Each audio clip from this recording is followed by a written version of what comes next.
Right, so here's a little bit of behind-the-scenes extra content. It was me talking to one of my good buddies, Daniel Huffaker, about gaming, and the actual conversation was probably 30 minutes or so. I cut it down. This goes a little bit long. It really is just a back and forth over Discord. When I was first trying out the sort of, to see if I could do a live stream or not, that is still in the works. What you'll see is Huffaker and I are talking, we're talking about a lot of different stuff, but primarily about tabletop RPGs, so tabletop role-playing games. So Dungeons & Dragons, Dreadlore, Numenera, White Wolf, and mostly what we're talking about is the different styles of running those games as the game master. And yeah, we go through the idea of like, how good is it to run a game at a game shop? Or how good is it to have a game in a convention? And they're different feels. Or in your own house, where you can control the environment. You can kind of, cherry pick who's playing in the games. We also talk about the idea of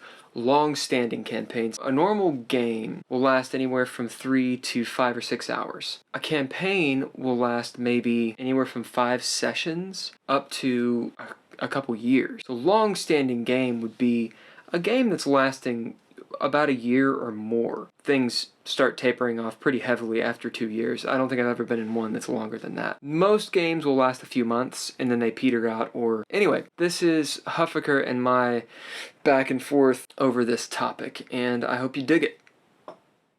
Like, I don't do well when I don't have a social creative outlet. Right.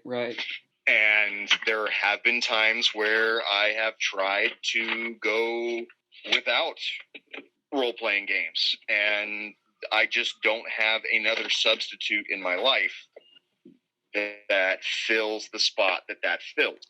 Right. It's interesting. Some people, they're into sports. Some people are into tabletop games. Some people are into tabletop RPGs. Some are into video games, etc., etc. Desperate Housewives, whatever.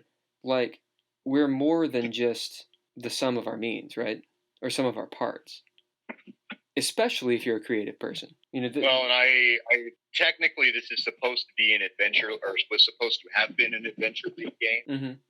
But that premise went out the window really early on because for whatever reason, I just can't not world build. I hate modules, and I started off with a little one-shot that was just supposed to be a let's see how this one-shot goes, and it's been 1.5 years, and it's still going. Yeah. I have a core group of players who make time almost every Saturday to be a part of this. See, that's awesome. One, you found a core group of players, which a lot of people take for granted when they have it. It does not happen very often. And while there's a lot of gaming to be had, I mean, you just go to a gaming shop and quickly you'll find out the quality of gaming.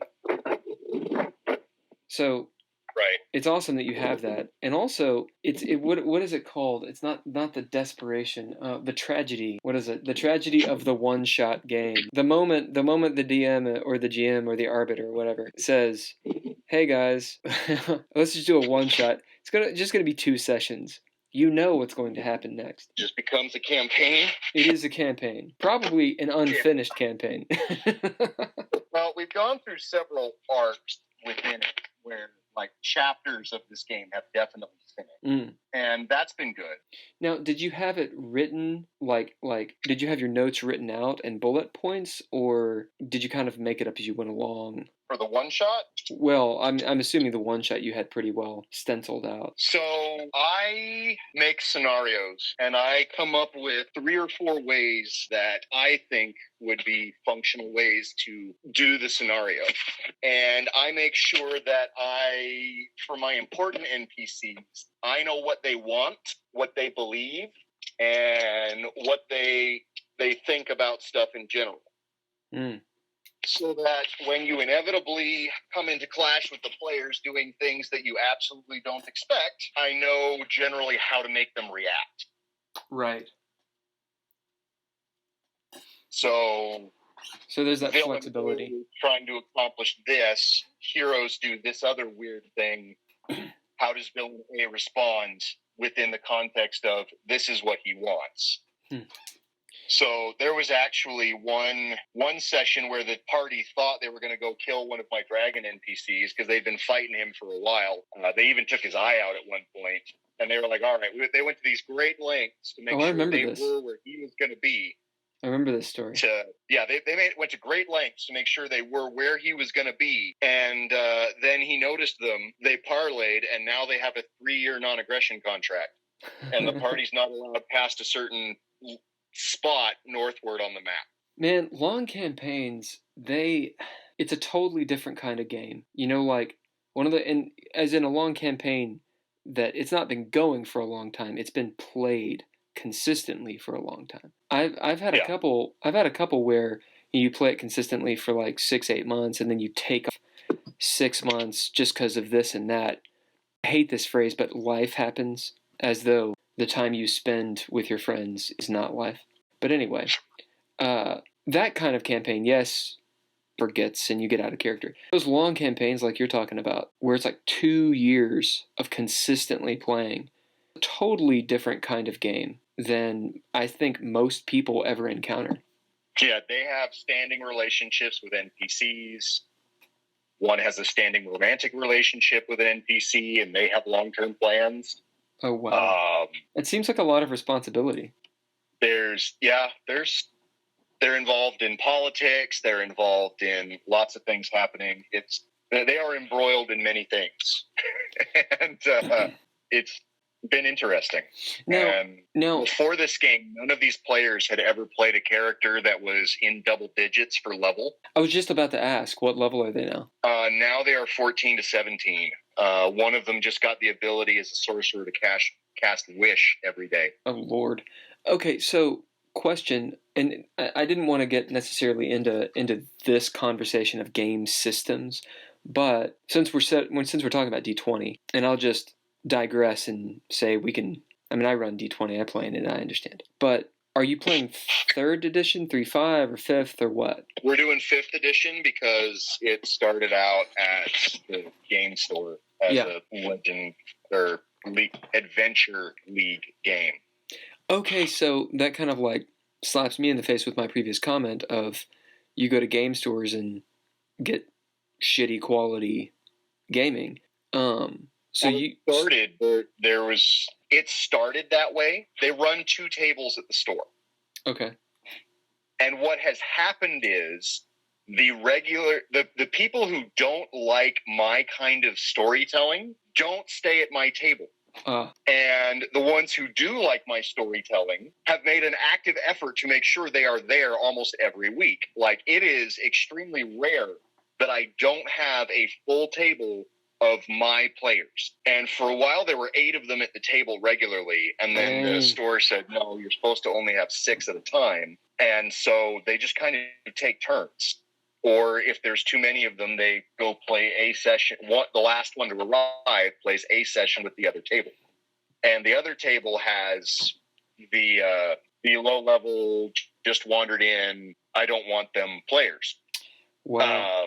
And I'm always, because I drag their backstories in so much and I pull things up so often, like that are somewhat traumatic on the characters themselves, I'm always concerned about whether or not this is actually an enjoyable thing for anybody, but clearly it is, because they keep coming and keep coming and keep coming, and with everything shut down, we're all logging into Roll20 to keep playing.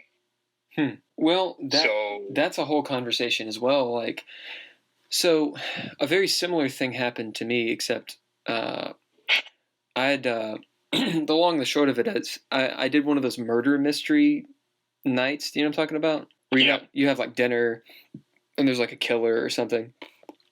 Yeah, you're all getting the clues throughout the dinner, and in the end you try to solve who it is. Right, I was the killer. I won. Ha ha ha ha ha ha. Kind of. Anyway, I technically won the game, and then they had a roll off between me and the last person, and technically I lost, but I won the game. Anyway, so I met all these people. I call them the Girl Squad, and their DM had left town. It's like a Lifetime movie. Their DM had left town, and I was like, I'm sorry, are you saying that you 5 women game? And they're like, hell yeah. And we talked about it, And I realized, and this is not me trying to be like whatever it's called when you have the guy who's like the elitist gamer who's like girls don't game. I'm not trying to be one of those people, and I don't think I typically am. But with anyone I meet, when they're like, yeah, I game, I gauge it, and I'm like, okay, well, are you a gamer like me? As in, like, do you vampire LARP? Because that's a whole different level of gamer, okay? Like, hi, I play video games versus, dude, I dress up like a vampire, right? So, Yeah. so I talked to them, and these girls are like legit. Like, they're quoting rules, and I don't know 5th Ed that well. I mean, I run it. I know it well enough to run, but they're like throwing down some knowledge. And I said, look, I will run a D&D game for you. I'll do it in 5th Ed. I'll build a world, all right? You know what I'm saying? And they were totally into it. So we were meeting up pretty regularly. Went from level 1. I think I've been pretty slow on giving them XP, so it's probably gone maybe 4 months. And I'd say they're 5th level. And when all this started, they were like, hey, look, why don't we use Discord? Boom, we used it. And quite honestly, dude, the game sessions are more focused, they run longer, and more typically gets done when it comes to role playing and combat. Like, straight up, the game is better online. Now, I'm not using Roll20 because I can't be bothered to make maps and have the interface. And most of the time, I do Mind's Eye Theater style. Like, I know that's like a TM, the trademark, but normally I don't use a map, whether it's D20 or what, Dreadlore or whatever. But so it works very well. And it's just all description. So, random note for you. I actually had to create a map I called the bullpen for all the times that we're not on another map and I just need them to be somewhere. Ah. And I decorated it with funny stuff. Like, there's a room that they've called it the Elton John room because it has a piano and rainbow couch. And I just, like, when I first made it, I stuck the bar to the piano. And other times, like when they're running around the cities, I've made city maps. And so I just have this hexagonal piece that says, you are here. And as we're doing it, I just move the you are here around the map. Oh, that's cool. So it actually works pretty well for you. In that sense, yes. Do you prefer it at the game shop or at home or online? The only trouble I have with the game shop is that it's loud, because there's also a Yu-Gi-Oh tournament happening at the same time most nights. Lord. And those nerds are loud. Yeah. I don't mind online, but I miss seeing the visual cues and knowing who's paying attention and who's really thinking and who's uncomfortable with what's happening. And there's a lot of play in there that I'm used to just being able to read that isn't available online.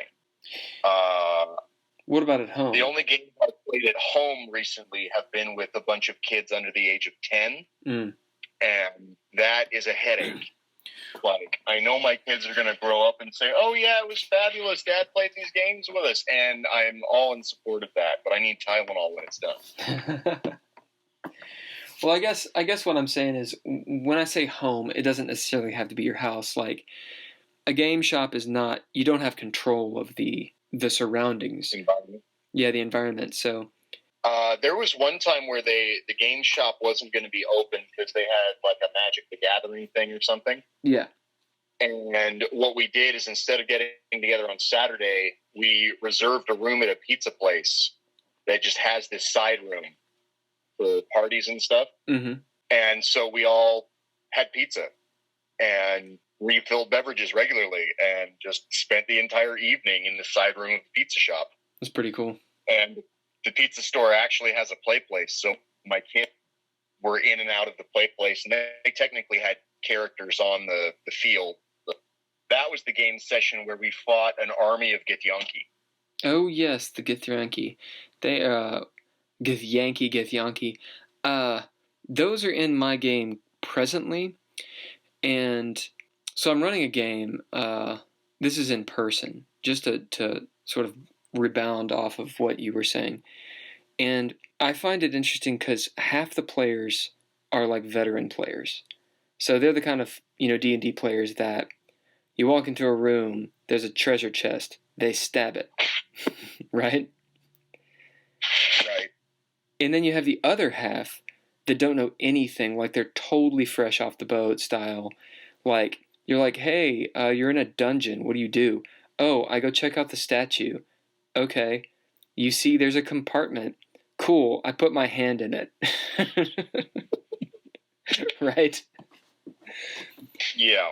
And those visual cues are really nice because when you have that balance, one, the players have to balance off each other, and they're learning from each other, as in both sides are learning from each other. And because you have the veteran gamers that are trying not to, if they're good gamers anyway, trying not to metagame. So they're trying to do things in character, and then you have, the noobs trying to sort of just figure it all out.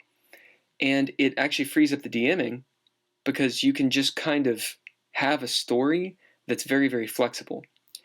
And I was sitting there, and some of the one or two of the new players, they haven't gotten to the point where they feel comfortable actually being emotionally invested. There was this point where there was an NPC, and players, especially D&D players, by stereotypical, I'm talking about, don't care about NPCs. Sounds like yours do. Most of mine do, and the ones that didn't have found that has come back to haunt them on numerous occasions. Right. But there's this point where it's just a simple NPC, and